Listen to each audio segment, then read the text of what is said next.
ఎప్పుడైతే మీరు ఒక చిన్న పాపం చేసినప్పుడు మీ వివేకం బలహీనంగా మారిపోతుంది. మీరు చిన్న చిన్న పాపాలు చేస్తూ ఉంటారు. అప్పుడు మీకు తెలుసు అది పాపమని.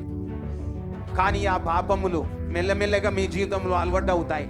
ఒక వ్యక్తి చిన్న చిన్న పాపాలు చేయడం ప్రారంభిస్తే, కళ్ళ ద్వారా పాపం, వ్యభిచారం, మొబైల్ చెడు చూడడం, ఏదైనా ఒక తప్పు పని చేయడం, అప్పుడు తన వివేకం బలహీనమవుతుంది. మీరు ఎప్పుడైతే బలహీనులు అవుతారో అప్పుడు వెంటనే మీరు ఆ బలహీనత యొక్క చికిత్స చేయకపోతే చనిపోతారు. మీరు పాపం చేసే మొదటి మెట్టుపై ఉన్నప్పుడే మీ మనసు లోపల ఒక గిల్టీ ఫీలింగ్ వస్తుంది, నేను తప్పు చేశానని. కొంచెం దొంగతనం చేశాను, ఇండైరెక్ట్ గా ఆ తప్పులు ఈ తప్పులని. అప్పుడే నీ బలహీనతను సరి చేసుకోవాలి. నీ వివేకం బలహీన పడకుండా జాగ్రత్త పడాలి, దాన్ని బలంగా ఉంచాలి. ఎందుకంటే వివేకం బలహీనమైతే మెల్లమెల్లగా అది చనిపోతుంది. అది పూర్తిగా చనిపోతే నువ్వు ఏమైనా చేయగలవు. తప్పుగా ఉన్నప్పటికీ పర్లేదులే, మోష కూడా చేశాడుగా అంటావు. అప్పుడు బైబిల్లో ఎగ్జాంపుల్ వెతకడం ప్రారంభిస్తావు. తప్పులను సమర్థించుకోవడానికి వచనాన్ని వక్రీకరిస్తావు. ఎందుకంటే నీ వివేకం చనిపోయింది కాబట్టి. నీ వివేకం చనిపోయిన తర్వాత నీవు ఏదైనా తప్పు చేసినప్పుడు నీ వివేకం నిన్ను దోషిగా నిలబెట్టదు. ఎందుకో తెలుసా? నీ వివేకం చనిపోయింది కాబట్టి.